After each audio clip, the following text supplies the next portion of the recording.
Secondly, it's important to look at the adjustments that were made at the national level by African governments themselves. They set up special monitoring units. They provided fiscal stimulus packages where they could, revising their budget expenditures, targeting assistance to key sectors, strengthening regulation of the banking sector and financial markets, expansionary monetary policy, foreign exchange controls to protect the exchange rate. So they're doing many of the same things that the wealthier countries are trying to do to manage the financial crisis.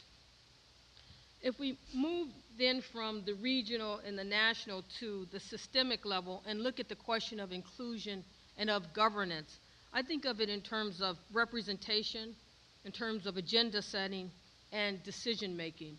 And there are trade-offs.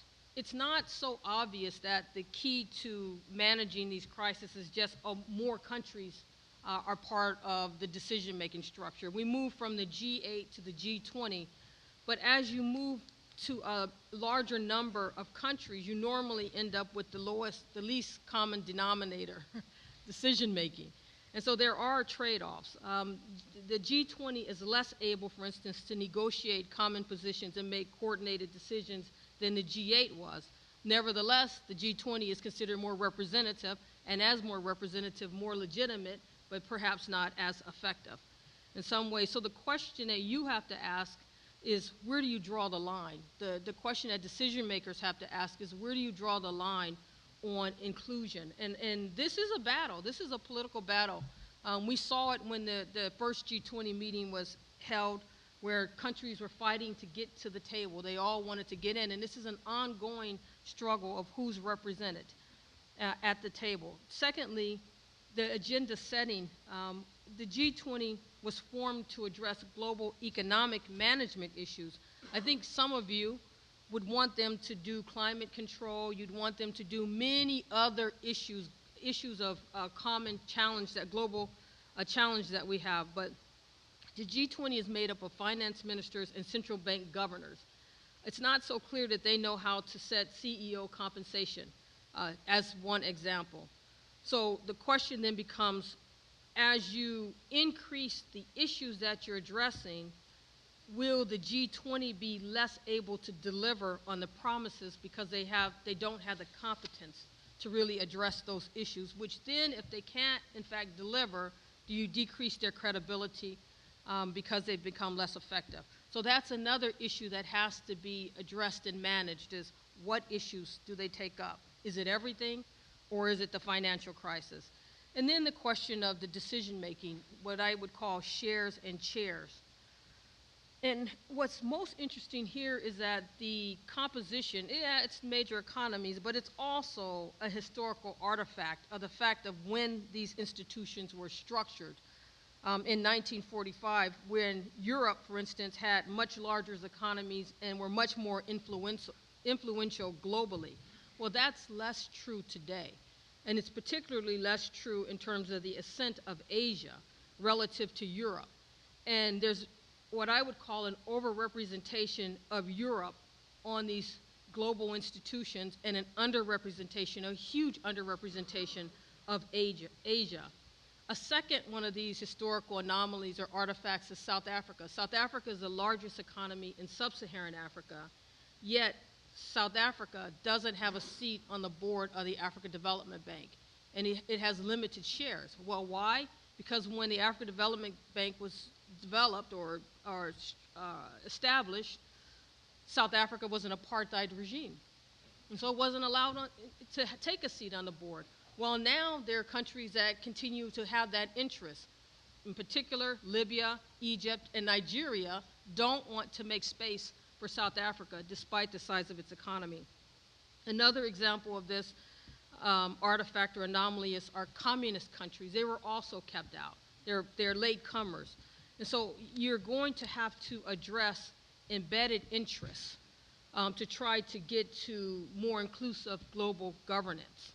So so when we look at the final question or the final part of my answer, if I look at the national level, I would argue that to change this structure, Asian countries are going to have to push European countries to provide greater space. How can they do this? use a current financial crisis to make trade-offs. Normally, during these inflection points, it's the time when other countries need something from you, you need something from them.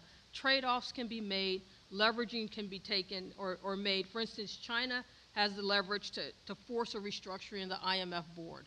And so the normal politics will be part of the answer of restructuring these institutions. At the regional level, and here I want to acknowledge the Africa Development Bank President, Kabaruka. I always believe when I'm looking at solutions to look to the people who have to actually implement them to see what they're saying. And one of the things that he says is tailor-made solutions. What will work for the least income countries may not work for middle income countries, or what will work for middle income countries may not work for the lowest income countries. And so have tailor-made solutions. There are emergency instruments, fast dispersing and flexible emergency liquidity facilities that they're establishing of about a $1.5 billion, all with the effort to try to ease the liquidity squeeze that these countries are addressing. And they're doing that in partnership with the World Bank and its International Financial Corporation and the IMF. A second innovation that the Africa Development Bank has done in terms of getting a seat in the G20, because it's not represented, it comes there under the auspices of the African Union, is they established what they call a Committee of 10. And it's a Committee of 10, essentially 5 central bank governors and 5 African finance ministers, 5 being, because there are 5 regions in sub-Saharan Africa, so 1 from each of the sub-region.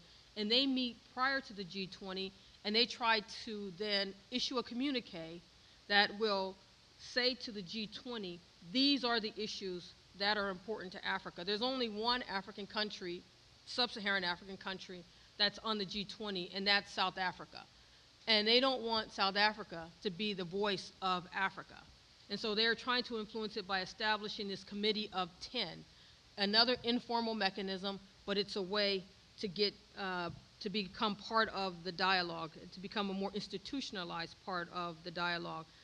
And then at the global level or the systemic level, it's very clear that you have to even out these exogenous shocks, and looking at expanding and offering risk management tools. And I won't go into some of the ones that are being proposed, but I would say to you, there are people at the Center for Global Development. You can just go on cdg.org and look at some of their papers. People like Nancy Birdsall, who runs the Center for Global Development, and Guillermo Perry and Nancy Lee have talked about some of these risk management tools that can help countries to gain access to financing when they're going through an exogenous shock, whether it be a natural disaster, a international finance shock, or some price shock, for instance, the increased price of oil.